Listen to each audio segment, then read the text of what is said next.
Дорогие зрители, здравствуйте! На этом канале делюсь вкусными и полезными рецептами. Сегодня покажу, как приготовить вкусный аналог торта Прага совсем без сахара, без пшеничной муки и без сливочного масла. Я сделаю торт с вишневой прослойкой, вы можете сделать с любой другой. Например, как в классической версии торта с абрикосовой, либо вообще пропустить фруктовую начинку и оставить только шоколадный крем. Давайте начнем с приготовления бисквита. Сразу же поставим духовку разогреваться до 170 градусов Цельсия. Высыпаем муку. Мне очень нравится сочетать миндальную с овсяной. Сухое молоко и какао-порошок. Теперь разрыхлитель. Перемешаем все сухие ингредиенты.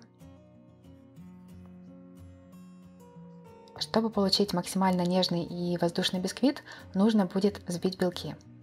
А для этого сначала отделим белки от желтков. Для легкости взбивания добавим к белкам щепотку соли. Высыпаем смесь подсластителей. Подробную информацию по использованным подсластителям укажу в описании к этому ролику. Взбиваем на средней скорости, постепенно увеличивая обороты. Напоминаю, что миска и венчик должны быть сухими, обезжиренными, то есть на них не должно попасть частичек жира. Взбиваем несколько минут до появления вот таких устойчивых пиков. Чтобы узнать, достаточно ли взбиты белки, просто переверните миску.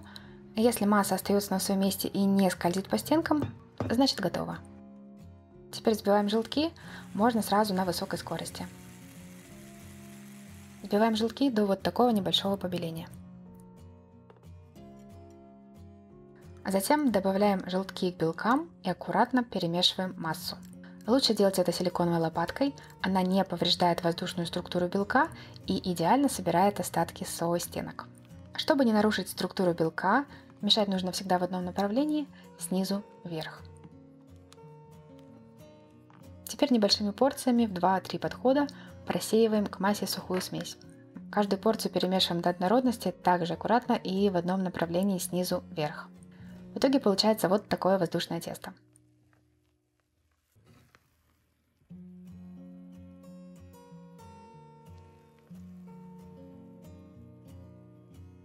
Застелила противень тефлоновым ковриком.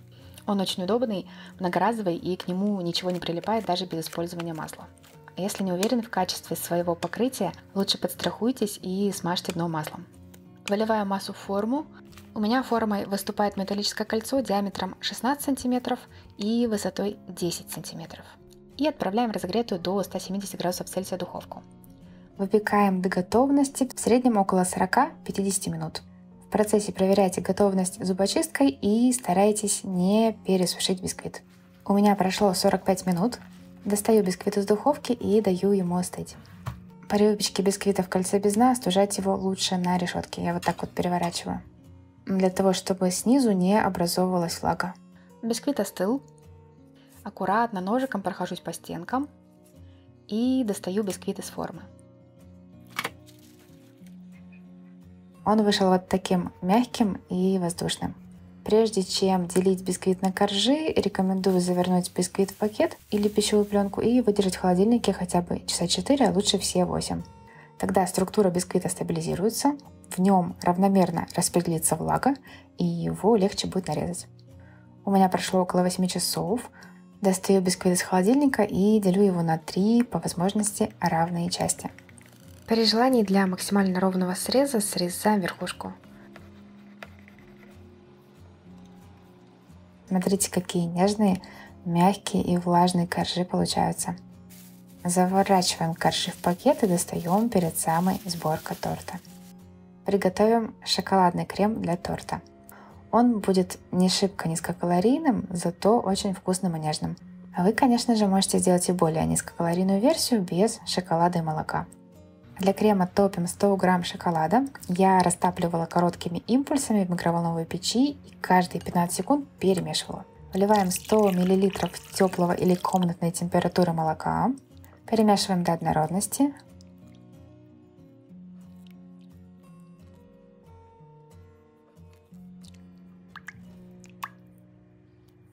Всыпаем 20 грамм сухого молока. и какао-порошок по вкусу и до получения нужного вам цвета. У меня 10 грамм алкализованного. Простого какао может понадобиться больше в 2-3 раза. Перемешиваем. Добавляем 300 грамм рикотты и пробиваем погружным блендером до вот такой консистенции. Чем лучше пробьем, тем однороднее будет крем и меньше крупинок от рикотты. Смотрите, какая нежная, гладкая и воздушная текстура в итоге получается у крема. На насыщенность цвета и вкуса можете влиять добавлением какао, а на сладость добавлением подсластителя. Перекладываю массу в кулинарный мешок до сборки торта. Сейчас приготовим джем для пропитки. Можете пропустить данный этап, если используете уже готовый джем, либо если решили делать торт без джема.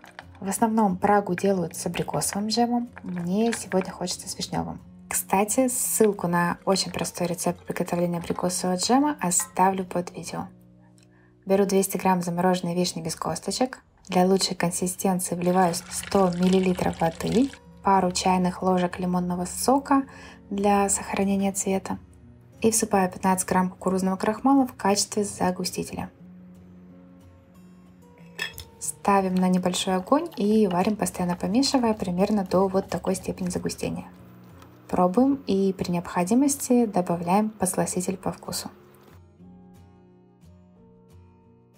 Далее снимаем массу с огня и пробиваем блендером до однородности.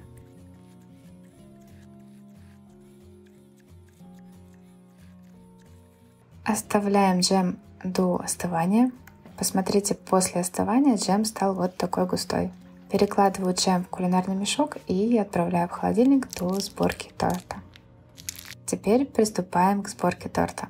Отсаживаю немного крема на подложку или тарелку и фиксирую на нем первый корж. Оборачиваю корж ацетатной пленкой и фиксирую кольцом. Высота моего кольца 10 см. Ацетатная пленка поможет собрать максимально ровный торт и не даст растечься крему. Затем отсаживаю на корж около 1/3 вишневого джема. Разравниваю. Лучше где-то на 1-3 см не доходить джемом до краев, либо сделать какой-нибудь вот такой бортик, чтобы джем потом не выходил наружу и не создавал дополнительную жидкость на боках торта. Затем отсаживаю около 100-130 грамм крема. Разравниваю.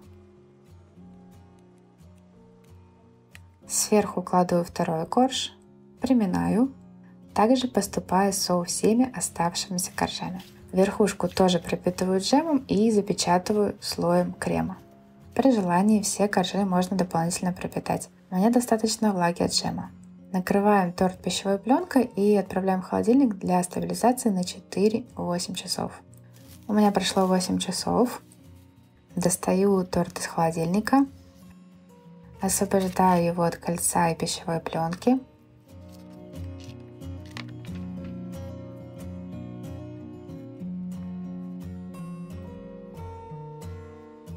Покрываю бока оставшимся шоколадным кремом и по возможности разравниваю.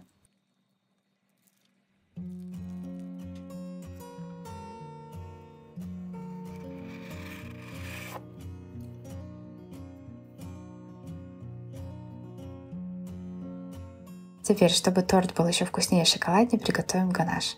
Я сделаю простой ганаш на основе молока и шоколада.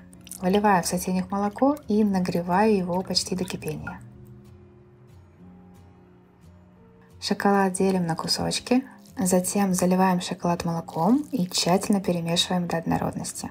Если шоколад полностью не растворяется, подогрейте массу в микроволновой печи импульсами по 10-15 секунд. Перегревать шоколад нельзя, потому что он расслоится и станет непригоден к использованию. Поэтому после каждого нагревания перемешивайте и проверяйте, ушли комочки или нет. В итоге получилась глазурь вот такой текучести. Можно подержать глазурь в холодильнике и подождать, когда она стабилизируется примерно до вот такого состояния. Покрываем готовой глазурью всю верхушку и бока торта. По возможности разравниваю.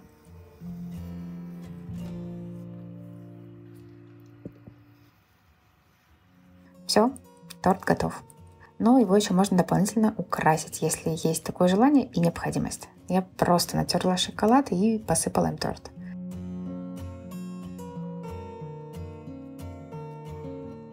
Давайте посмотрим на торт в разрезе.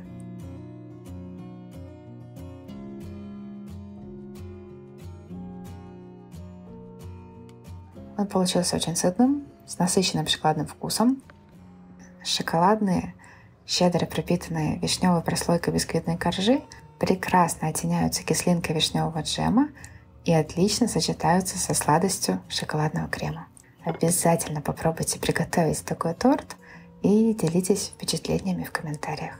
А я желаю вам мира, здоровья и добра. До новых вкусных рецептов!